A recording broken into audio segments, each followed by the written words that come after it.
Hello guys, welcome to Tech Tricks tutorial. In today's video, I will show you how to create a Telegram wallet account. To get started, make sure you have the Telegram app installed on your device. You can download it from the App Store for iOS or the Play Store for Android. Once you've set up your Telegram account, you're ready to create a Ton wallet. First, open the Telegram app and go to the search bar at the top.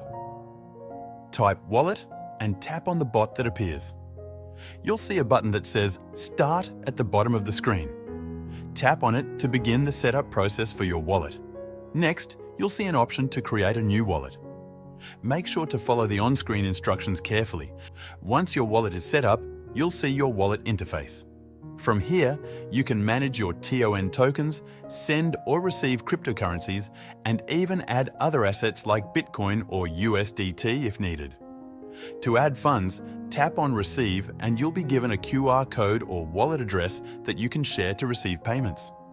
You can also use the TON wallet to participate in airdrops, buy cryptocurrencies, or play games directly within Telegram. Simply navigate to the available options within the wallet or explore additional features as more projects join the Telegram ecosystem. That's it for this tutorial on how to create a Telegram wallet account. Don't forget to like this video and subscribe to our channel for more tech tutorials. Thanks for watching and see you in the next video.